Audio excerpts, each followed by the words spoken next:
Hello students. As in yesterday class we have discussed what is Coulomb's law of attraction or repulsion and what are the forces between two charges, whatever the polarity of charge, what is their range, what is the properties, and also what is similarity and difference between the gravitational force and Coulomb's law of force or electrostatic force. So number of things we have discussed yesterday already, and also here we have discussed superposition principle. Means whenever number of charges that are in the surrounding of a single charge, then what is the total resultant force that is applying on that single charge. So for that we can apply superposition principle. Simply we can take the algebraic sum or vector sum of all the forces that other charges are acting on the single that charge q, on which we have to calculate it. So I think that is now clear. Then let's see some of the numerical problem today based on the topics that we have discussed. Like in some of the topics from the properties of charges, we have discussed that charges has the additive properties, it has conservation nature, and also that is quantized. So that the properties of quantization gives a lot of numerical problems here. So simply you can understand it by the formula. No of the very hard questions will be from here, but still let's discuss it. Some of the conceptual problem is here contained in such types of problems that you have to understand. So first question is very simple formula based problem that I have taken. So your question is that how many number of electrons are transferred from one body A to another body B if charge on B is now 19.2 into 10 power minus 19. So charge on B, it is given in our question. This is 19.2 into 10 to the power minus 19 coulomb. So if it is given, suppose that we have two bodies A and B, and some of the charges are transferred from A to B. By the conservation of charge, you know already, charges can only be transferred from one body to another, and in that way we can charge any body, we can give a certain polarity to any neutral body here. So for that I have just told you the process of friction and induction. I think that is now clear. Sorry guys. So here it is given that some of the electrons are transferred from here to here. So if electrons are going to be transferred here, then obviously in any integral number they will be transferred, as from the properties of quantization of charge we know that only integral number of charge can be transferred from one body to another, and you can write down the charge, total charge that is transferred, that is the total number of charges that are transferred into charge on one particular charge or particle. So suppose here particle already is given, that is electron, and the charge on electron is suppose that is equal to E. So what will be the total charge that is transferred from A to B, that is Q is equal to NE, and it is given already this the value of Q that is equal to QB. It is 19.2 into 10 power minus 19, means after accepting the electrons, its charge now becomes this. So let's write that value here. So this is 19.2 into 10 to the power minus 19 coulomb is equal to N into this one is charge on one electron. So you know that charge on one electron, that is 1.6 into 10 to the power minus 19, and also we know that here charge on this, that is negative, and also here this charge is given. So suppose I am not taking the polarity here, only I have to calculate what is the number of electrons that are transferred here. So N you can calculate easily by dividing these two. So after division we will get 19.2 upon 1.6, and this number is obtained 12. These 12 electrons are transferred from A body to B body. Simply by law of quantization of charges we can calculate it. I think now that is clear. Next one more thing, this quantization law tells us that charges can be transferred only in whole number, only in integral number. They cannot be transferred in fractional way, means half of the charges, 1.5 times charges, that cannot be transferred from any body to another body. only in integral number, like 1 charge will be transferred, 2 charge will be transferred, 3 charge will be transferred. In that way they will be transferred. So suppose in question it is given can 15.9 into 10 to the power minus 19 coulomb charge is possible or not. So how can you understand whether this charge is possible or not? So now again you can understand it by this same way. So for the possibility of charge, you have to calculate first of all this number n by the same way as I have calculated it here. So for this q is given, q is this, and we have value of n we don't know, and value of E that is equal to 1.6 into 10 to the power minus 19, this is equal to this value. Now you can calculate what is the value of n. So value of n will be 15.9 divided by 1.6, or we can write 159 by 16. Now you can see that when you will solve it, that will not come the whole number, integral number, it will comes out be something point of means 9 point something we will get after solving this. So in that way these charge is not possible, as we are getting the value of n as in the fraction or value of n in the point way. So it is the violation of the law of quantization of charges. Means here we are trying to say that charges can be transferred in a fractional way also. So that's why this charge is not possible. So this sometimes these types of question, conceptual question as it is, it can be asked whether this charge is possible or not. Then that time you have to apply this formula. You have to understand the concept, and after that you will be able to solve it.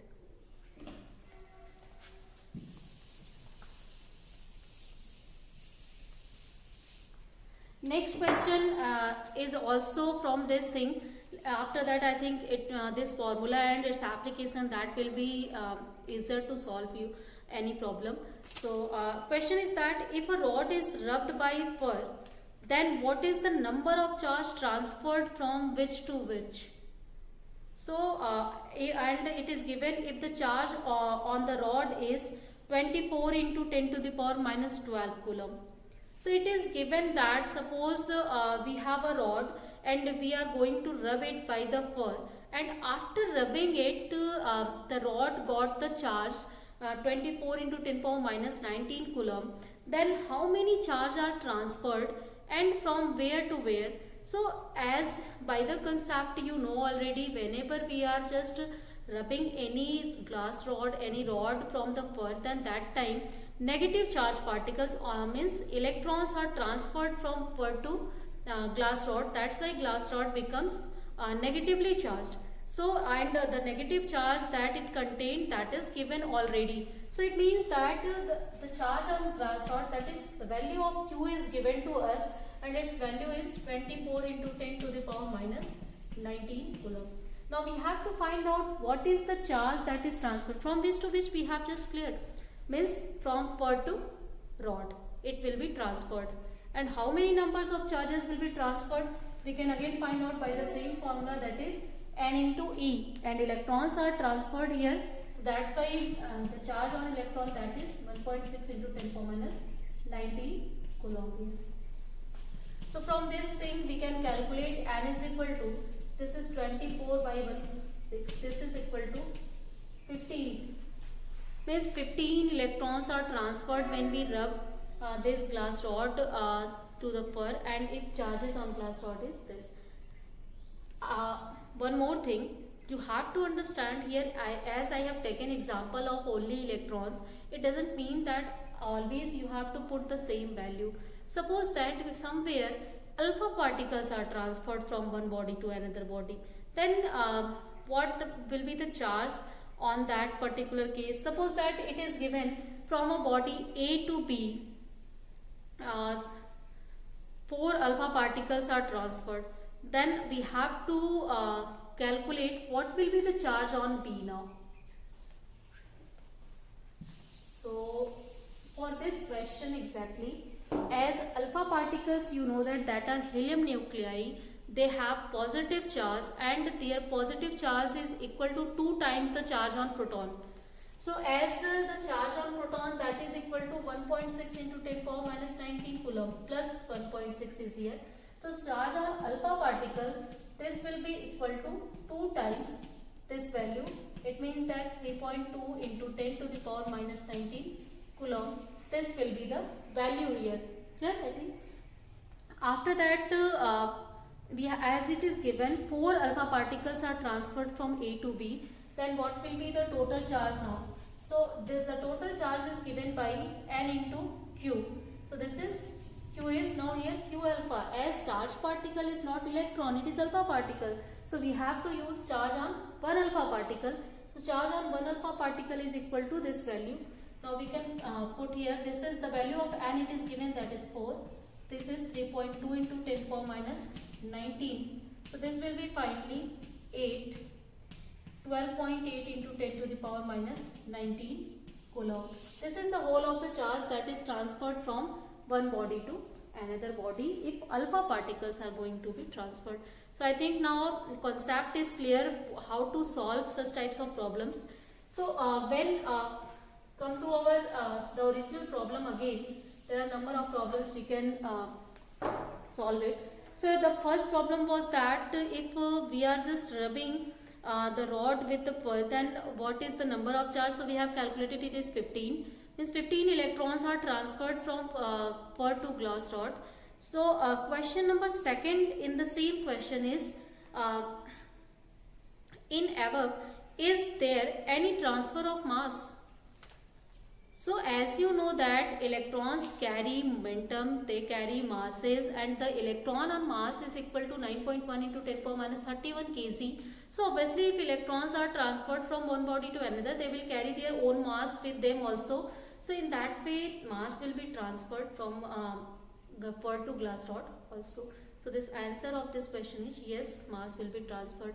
Now again third question we have, if your answer is yes, then calculate the mass transferred from pearl to glass rod.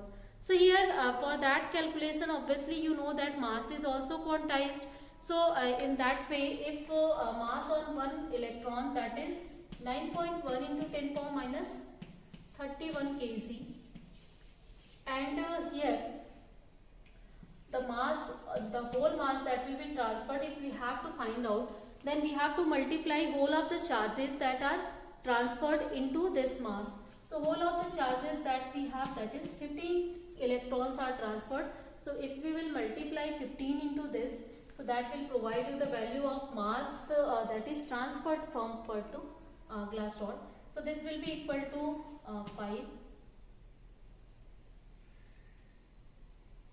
135, and sorry guys, here 136. So this is your answer. This kg is the mass that is transferred from one body to another body.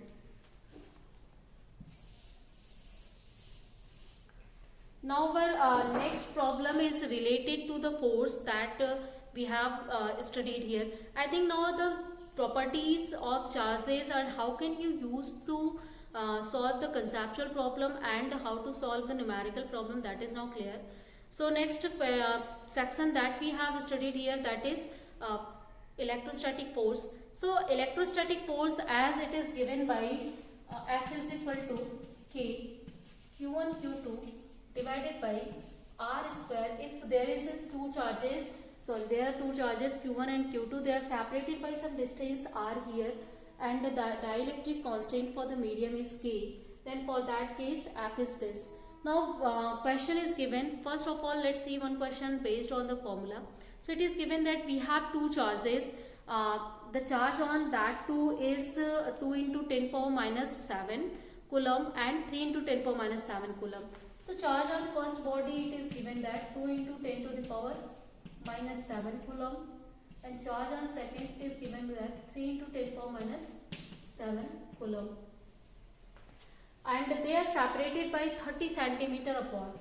So their separation R, it is given, that is 30 centimeter. So first of all you have to convert it into SI unit and in meters. So if you will convert it, this will be equal to 0.30 meter here. Now we have to find out what will be the value of electrostatic force between these two charges. So electrostatic force is given by this formula, and also we have to calculate it in air. So in air the value of K is same as we have calculated before. So that is equal to 9 into 10 to the power 9. Clear? So in this section we will write 9 into 10 to the power 9 into, in place of Q1 you can write 2 into 10 to the power minus 7. In place of Q2 you can write again 3 into 10 to the power minus 7 divided by this R square. We have value of R is 0.3. So you can again write it 3 into 3 into 10 to the power minus 2. Now if you will take it here, then this will be 10 power 11, and here this is 10 power minus 14. So overall this will be equal to 10 power minus 3 we have, and here this is 339, that will be cancelled out. So this will be finally 6 into 10 power minus 3 Newton. This force is acting between that two particular bodies, particular particles. And here one more thing, if I will ask what is the nature of force between these two charges. So as after calculation the force is positive, then you know that positive force we will get only when two charges are like charges. When two charges are either positive or negative, means if two will be negative then its product will again comes to the positive. If they are positive, then again their product will be positive. So if the value of F is positive, it means that force is repulsive. If value of if you will calculate, it comes out to be negative, then that value force will be attractive. And if it comes to the 0, it means that neither attraction or repulsion, no repulsion is going on there. Yeah, means there is no interaction between that charges, and they can counterbalance each other. So I think that example is now clear. Next example that I will take, that is from the superposition of charges, or in another word, if multiple charges are acting and we have to find out the value of force on a particular charge. Suppose for that one question it is given, we have an equilateral triangle, and on this equilateral triangle on every three vertices there are charges Q1, Q2 and Q3 are placed. So here three charges Q1, Q2 and Q3 are placed, and the value of Q1, Q2 and Q3, that is equal to capital of Q. And now one more charge that is placed at the centroid of these three centroid of this equilateral triangle, and that is the charge small q, that is of the same strength, same sign, means the polarity of charges are now same. Then we have to find out what will be the value of resultant value of force on that particular charge small q. So if we have to find out the centroid here, so obviously if you will draw medians here, then that will provide you the centroid here also, and here as this is equilateral, and number of methods are here to find out centroids. So if this is the centroid, suppose this is O, this is A point, this is B point, this is C point, and we have kept a small q charge here now. So we have to find out on this Q, on this O, what will be the electrostatic force in the resultant form. So to find out electrostatic force, first of all we have to find out this distance. As in the case of multiple charges, I just told you, whenever on a single charge, means in the surrounding of single charge number of charges are present, then we have to find out first of all forces between any two charges. So here two charges and forces you can calculate easily. The product of these two upon the distance between these two, that's square into k. Clear? And in the same way we can find out in between these two. So overall three forces are acting on this charge q, due to q1, due to q2, due to q3. So separately you can find out f1, f2 and f3. So as it is equilateral triangle, then this distance AO, that will be equal to BO, that will be equal to CO. So here if we will find out any one distance, then we can calculate whole of the distance. So these three are equal now. And to find out this distance AO, we can use the properties of equilateral triangle. So the properties of equilateral triangle is that this median divides this centroid in the ratio 2:1, means two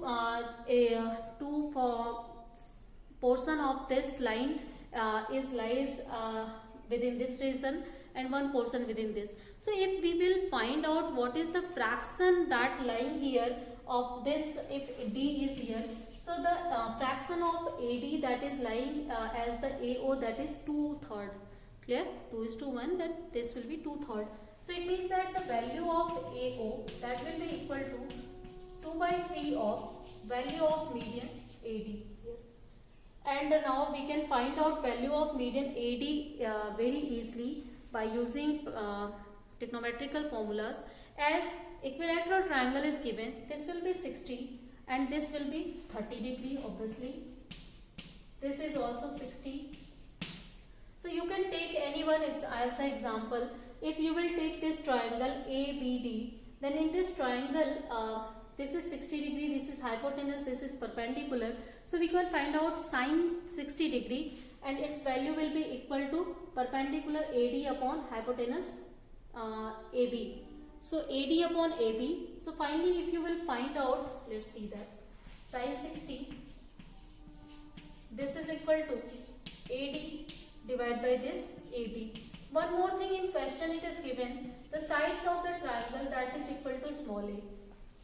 So if this is given, then we can find out easily from here what is the value of AD. Value of AD becomes AB into sine 60 and the value of AB any sides that is equal to A, and sine 60 this is equal to √3/2. So this is the value of AD. Now we can find out what is the value of AO from this formula. So value of AO that is equal to 2/3 A √3/2. So if you will solve it, 2 will be cancelled out. Here will be, this will be A by √3. So this distance we have now calculated. This comes out to be A by √3 now.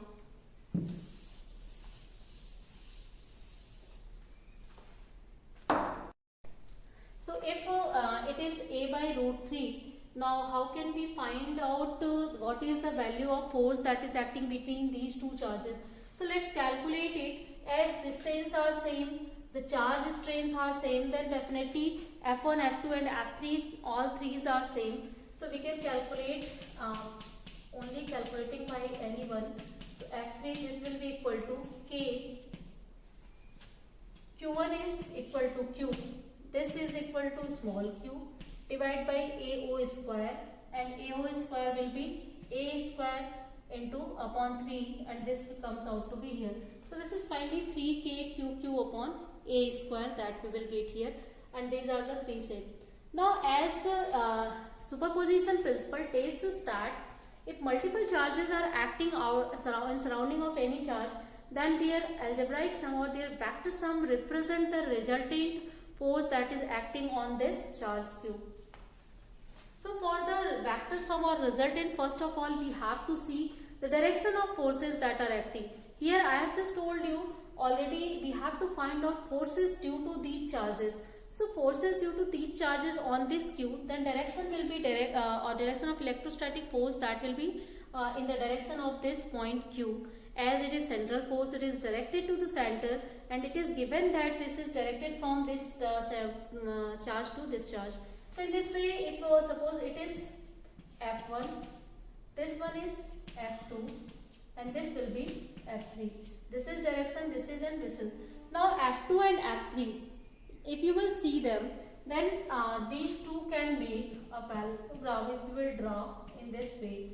Now you can apply Lami's theorem here to get the resultant of these two forces, that is F2 and F3. So according to Lami's theorem, these two the resultant of these two charges, that is along the diagonals of this parallelogram. So if diagonal is in this way, so its diagonal means its resultant, suppose that resultant is equal to F4. So this F4 will be directed in this way. So obviously if you will see the direction the F4 and F1, these are counterbalancing each other. They are acting in the same on the same line of action, but in opposite direction. So they will cancel out each other. So finally, if you will find out what is the value of resultant force acting on this charge Q, that comes out to be 0. It means that if any charge is placed on the centroid of equilateral triangle, so that charge is now in the balance condition. Balance condition means no external force is acting on that. In another way we can say it is in stable equilibrium. Equilibrium you have already studied in class 11. So for the equilibrium, if no external forces are present, then it means that system will be in stable equilibrium. Means this charge will not realize any kind of impact due to all these charges that are present in surrounding of it.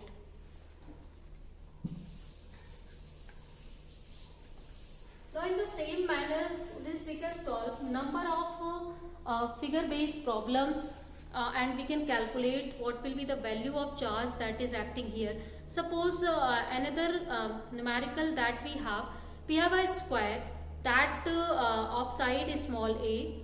Then we have to suppose on its corners, 4 corners, we have just kept charges of strength q on each, and at the center of that sphere we have kept the charge small q there. Then what will be the value of electrostatic force on that charge small q? So question is very simple. If we have any square on these 4 corners, we have kept q charges, then we have to find out what will be the charge. If the q charge is at center, what will be the value of force acting on this? So value of force, if you will find out, then obviously you have to find out the distance between these two, distance between these, distance between them, distance between. So here you don't have to do a lot of work, only by concept you can understand it. If you will see, due to this charge q, the direction of force will be in this direction. Suppose this is F1, this is acting. Again, due to this q, the direction of force will be in this direction. Suppose this is F2. In the same way, the direction of force means direction of force that is acting due to this on this will be in this direction. This is F3, and due to this on this is F4. And now if you will calculate the strength of force on these 4, that will be equal, means F1, F2, F3 are now equal. So if they are equal, then from here you can see that F1 can cancel out F2, F3 can cancel out F4. Means if all the forces are counterbalancing each other, then finally on this centroid, the charge that we will get, that will become the force that will become 0 here. So again system will be in stable equilibrium. So I think now it is clear. Again, if I will ask the question, if we have any rectangle and on the 4 corners we have 4 charges of same strength, same charge, and we have to find out what will be the value of force on the center of rectangle if there is a charge small q is placed there. So again the answer will be same. 2 charges will cancel out each other and 2 will cancel out each other in the same manner as we have discussed for the square here. So in same way you can understand here how can these forces are cancelled out each other and how will we get 0 here. So this is the conceptual problem, but in numerical way, suppose it is asked, we have on this corner we have 2 charges, on this we have 2q, on this we have 3q, on this we have 4q. Now the answer will not be same here because the strength of force will change now here. So in this case, first of all you have to find out what will be this value. So this is diagonal, and you can find out diagonal easily if its side is given. This is a, this is also a. So this will be equal to a square plus means root 2a. This will be equal to that value. This is hypotenuse. So this will be equal to root 2a. In the same manner, this is also equal to root 2a. So we know already this whole is root 2a. Then it means that the value, suppose it is O, and this is A, this is B, this is C, and this is D. So value of AO or value of OC or OB or OD, this whole will become root 2a divided by 2. This is whole root 2a and this will be obviously just divided by 2. So you will solve this, you will get a by root 2 here. So distance we got it here now. So if you will calculate F1, F2, F3, F4, then you can calculate it. So value of F1, this is between these two charges. So here this is Q, this is capital Q, this is K, Q divided by R square means AO square. This will be equal to A square by 2. Clear? F2 if you will calculate, the value of F2 here, that will be equal to, F2 is where, this is F2 between 3Q and Q. So this is equal to K 3Q into Q divided by this distance, that is the square of this, A square by 2. So if you will write down 2 here, this will become now 6.